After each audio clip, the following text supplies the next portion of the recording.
আজকে অনেক টকশো কিংবা মিডিয়াতে আমাদেরকে ছোট্ট করে কথা বলা হয়, অথচ আমি নিজে অনেক টকশোতে গিয়ে দেখেছি আমার সঙ্গে 3, 4, 5, 6 জন পর্যন্ত জেনারেল শিক্ষায় শিক্ষিত কথা বলতে গিয়ে ওদের কাপড় নাপাক হয়ে গেছে। অথচ আমরা যখন টকশোতে যাই না, আমাদের নেওয়ার মতো সাহসও হয় না, আর সব জায়গায় যাইও না। আমাদের অনুপস্থিতিতে আমাদেরকে নিয়ে, আমাদের বড়দেরকে নিয়ে, কওমি আলেমদেরকে নিয়ে ওরা অনেক এই ধরনের কথাবার্তা বলে। আমি মনে করি তারা আমাদের অবস্থা, ওলামা ইকরামের অবস্থা তারা জানেন না, এবং আমাদের ব্যর্থতার জায়গা আমরা তাদেরকে জানাতে পারিনি।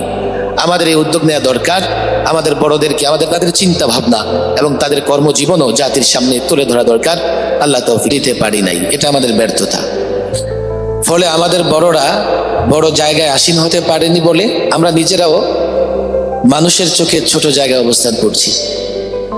বাংলাদেশের আকাবির, বাংলাদেশের ওলামা মাশায়েখগণ রাজনীতি, অর্থনীতি কিংবা সামাজিক আন্দোলন, সুষম অর্থনীতি প্রতিষ্ঠার আন্দোলন, ন্যায় বিচার প্রতিষ্ঠার আন্দোলন, স্বরাষ্ট্র পররাষ্ট্র সমস্ত নীতি বিনির্মাণে আন্দোলন সংগ্রাম এবং শিক্ষাগত যোগ্যতায় কোথাও আমাদের আকাবির আসলাফ ওলামা মাশায়েখরা পিছিয়ে নাই।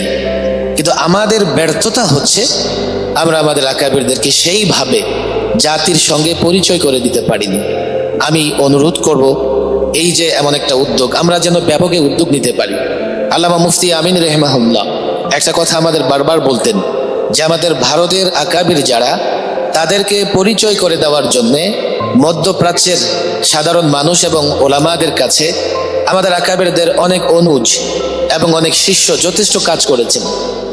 কিন্তু বাংলাদেশে আমাদের আকাবির যারা, বাংলাদেশে শীর্ষ ওলামায়ে কেরাম যারা, আমি তো পরিষ্কার বলি, আজকে অনেক টকশো কিংবা মিডিয়াতে আমাদেরকে ছোট্ট করে কথা বলা হয়, অথচ আমি নিজে অনেক টকশোতে গিয়ে দেখেছি আমার সঙ্গে 3, 4, 5, 6 জন পর্যন্ত জেনারেল শিক্ষায় শিক্ষিত কথা বলতে গিয়ে ওদের কাপড় নাপাক হয়ে গেছে।